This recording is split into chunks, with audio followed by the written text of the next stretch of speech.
Hi, Sandy. Great to see you on Flashback Friday. How are you? Thanks. Yeah, nice to be here again. Thank you. Cool. We're just going to ask you a few questions about your illustrious past. So, the town suburb you grew up in. So my schooling was mostly in Northland and lived on a farm in Mangakaramea and went to school in Whangarei. So yeah, a northern girl. And what was the high school you went to? Whangarei Girls High. Okay. So I had a And, great PE teacher there actually who probably inspired me to work on my hockey. So yeah, just someone along the way that pushed me.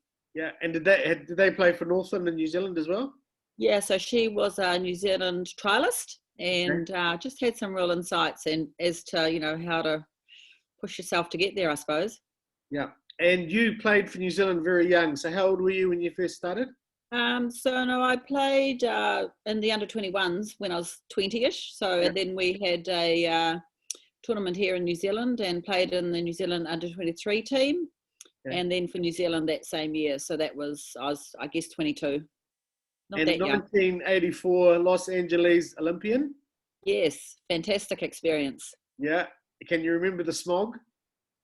Definitely. It just made your hair thick and was, with in open air buses traveling and you just have the breeze blowing through. And by the time you got to hockey, you'd feel like you were sort of caked in this thick gunge.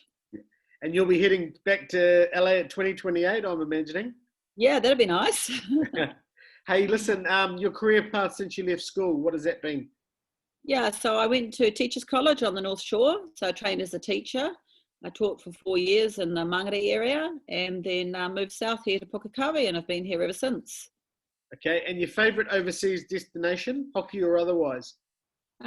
So I've always enjoyed going to Australia, mostly because we have family there. So my sister is there and I have aunts and uncles. So I spent a lot of time up on the Sunshine Coast, but also like to holiday in Fiji. Okay. Yeah. Is there a place in Fiji, a specific place? Oh, just round dinner hours, nice. But we go out to the islands and like to fish and do all the local things. So, and just enjoy being in the warmth. Cool. Your favourite New Zealand destination? I've spent a little bit of time up in the Bay of Islands, which is quite picturesque, but also just like down at Matarangi and around the Coromandel. So I guess just those beachy areas appeal. Okay. You're not a surfer, are you? Used to be. Used to be, okay. Club or clubs you played for in Auckland?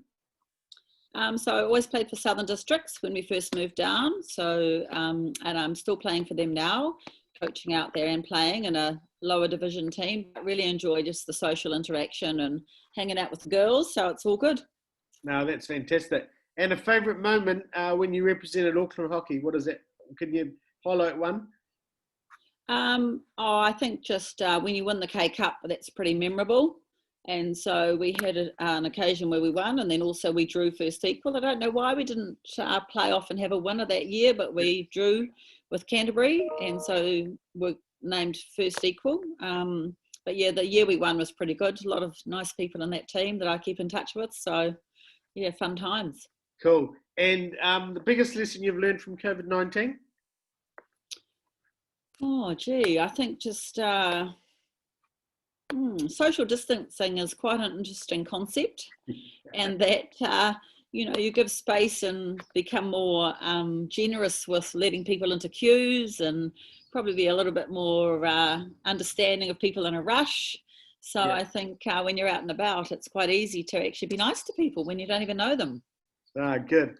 And any advice for young hockey players out there today? What would I say? I think you just have to challenge yourself. If you want to get to the top, every part of your life is important. It's not just the hockey, it's your time management, it's the things you do with your family, the time you give yourself.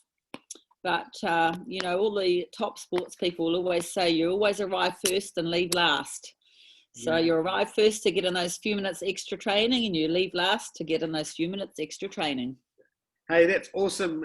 Thanks for all the insight, Sandy, and congratulations on a really successful career. And we're going to help you with your coaching, obviously, and make sure that you fulfill all of the dreams that you have in that space. So Perfect. thanks again. Cheers. Thank you. Okay, bye. Bye.